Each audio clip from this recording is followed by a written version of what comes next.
का प्रभाव देखने को मिलता है। जैसे 5वीं शताब्दी में पल्लवों का, तो 6वीं और 7वीं शताब्दी में चालुक्यों का।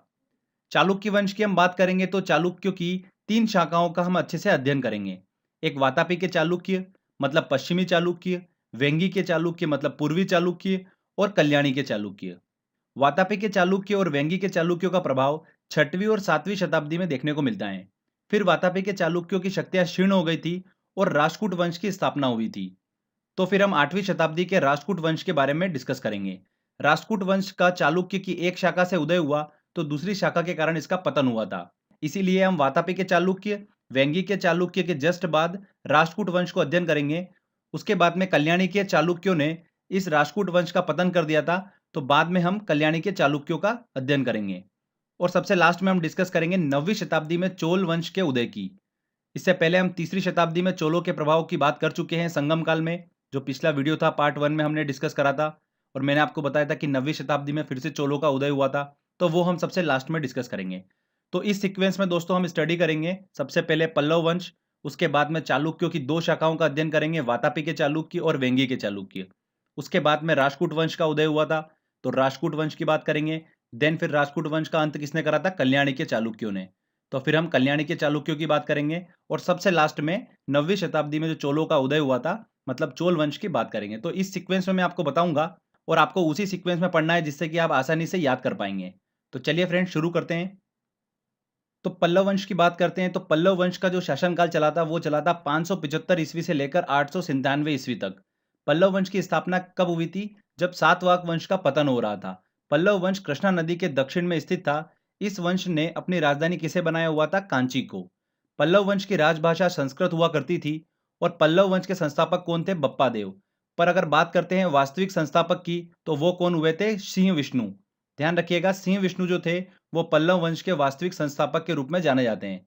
तो चलिए फ्रेंड्स, सिंह विष्णु के बारे में हम डिस्कस करते हैं।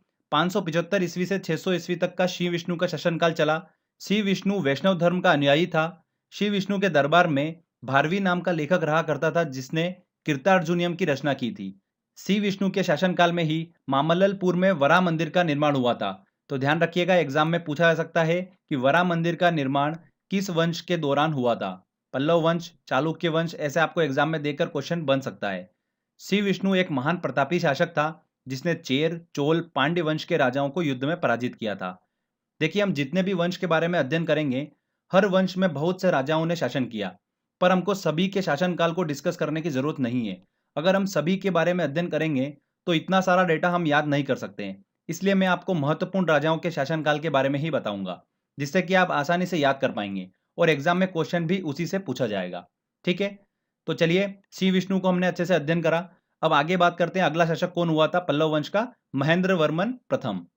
महेंद्र वर्मन एक महान कवि और संगीतज्ञ था। शुरुआत में वह जैन धर्म का अनुयायी बना। बाद में तमिल संत अप्पर के प्रभाव में आकर शैव धर्म को उसने धारण करा था। शैव धर्म मतलब शिव जी को उसने धारण करा था। महेंद्र वर्मन के शासनकाल में चालुक्य नरेश पुलकेशन द्वितीय ने आक्रमण किया था और पल्लव शासक महेंद्र वर्मन को युद्ध में पराजित किया था।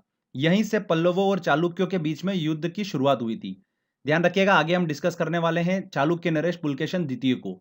ये एक महान प्रतापी शासक था। बादामी के चालुक्य मतलब वातापी के चालुक्य जो हम पढ़ेंगे, उसका सबसे महानतम शासक रहा है ये पुलकेशन द्वितीय।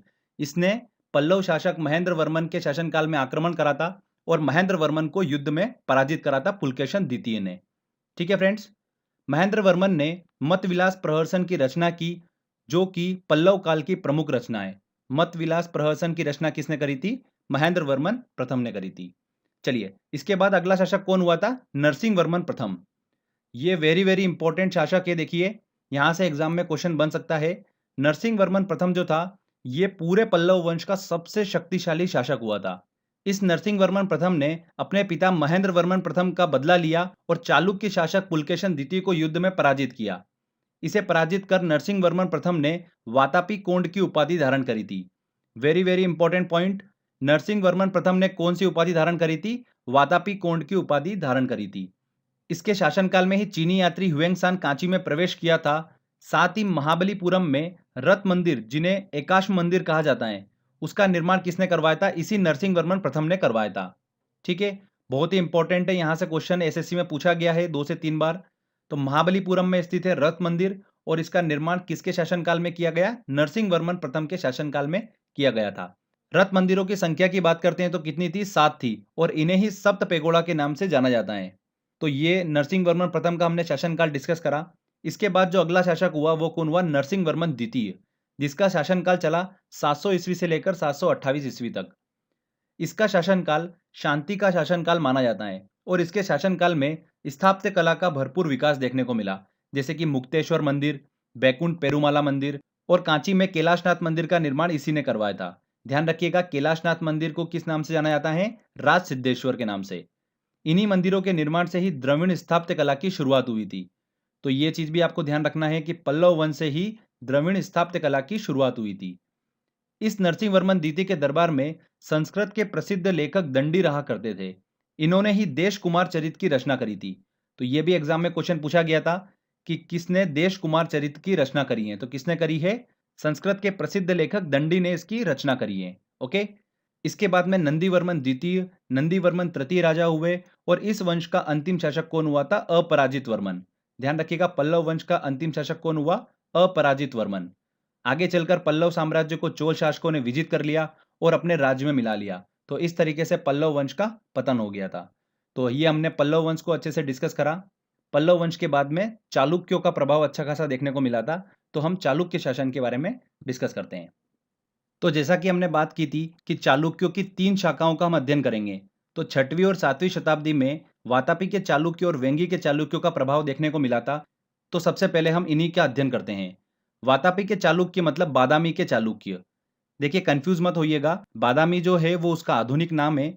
तो बादामी के चालुक्य बोलो चाहे वातापी के चालुक्य बोलो, बात एक ही है। जिन चालुक्यों ने वातापी को अपनी राजधानी बनाया था वो क्या कहलाए? वातापी के चालुक्य कहलाए। यह राज्य कृष्णा और तुंगभद्र नदी के बीच में स्थित था। जैसा कि आप देख सकते हैं भारत के मैप में दक्षिण पश्चिम में यह स्थित था। इस वंश का संस्थापक कौन था? पुलकेशिन प्रथम था। अगर वातापी के चालुक्य की बात करते हैं तो बहुत सारे राजा हुए, जैसे पुलकेशिन प्रथम हुआ, कीर्तिवर्मन, पुलकेशिन द्वितीय, विक्रमादित्य, विनयादित्य, विजयादित्य, कीर्तिवर्मन द्वितीय। तो बहुत सारे राजा हुए, पर सभी को हमको पढ़ने की जरूरत नहीं है। मैं सिर्फ आपको पुलकेशिन प्रथम और पुलकेशिन द्वितीय के बारे में अच्छे से बताऊंगा। ठीक है, क्वेश्चन यहीं से बनता है, तो ध्यान से सुनिएगा। पुलकेशिन प्रथम ने ही बादामी को अपनी राजधानी बनाया था। इसके बाद अगला शासक जो हुआ वो कीर्तिवर्मन हुआ। इससे रिलेटेड ज्यादा इंपॉर्टेंट पॉइंट्स कुछ नहीं है। इसके बाद इसका पुत्र पुलकेशन द्वितीय अगला शासक बना। तो ये काफी इंपॉर्टेंट है, क्वेश्चन यहीं से पूछा जाता है। तो इस वंश का सबसे महानतम शासक हुआ था पुलकेशन द्वितीय। इसने पश्चिमी गंग वंश, कदम वंश और पुष्यभूति वंश के शासक हर्षवर्धन को युद्ध में पराजित कर परमेश्वर की उपाधि धारण की थी। तो परमेश्वर की उपाधि किसने धारण करी थी? पुलकेशिन द्वितीय ने। पुलकेशिन द्वितीय के बारे में जानकारी कहां से मिलती है? रवि कीर्ति के द्वारा लिखित एहोल अभिलेख से। वेरी वेरी इंपॉर्टेंट पॉइंट है। एहोल अभिलेख की बात करते हैं तो चालुक्य नरेश पुलकेशन द्वितीय से संबंधित हैं। इस लेख की भाषा क्या है? संस्कृत है। इस लेख की रचना जैसे कि मैंने आपको बताया किसने करी है? रवि कीर्ति ने करी है, जिसे चालुक्य नरेश पुलकेशन द्वितीय का संरक्षण प्राप्त था और पुलकेशन द्वितीय ने हर्ष को पराजित किया। इसका उल्लेख इसी अभिलेख में मिलता है। मतलब एहोल अभिलेख का संबंध किससे हुआ? पुलकेशन द्वितीय से। ये बिल्कुल आपके दिमाग में सेट हो जाना चाहिए। एहोल अभिलेख का संबंध किससे है? पुलकेशन द्वितीय से है। एसएससी में क्वेश्चन पूछा गया था यहां से, तो ध्यान रखिएगा।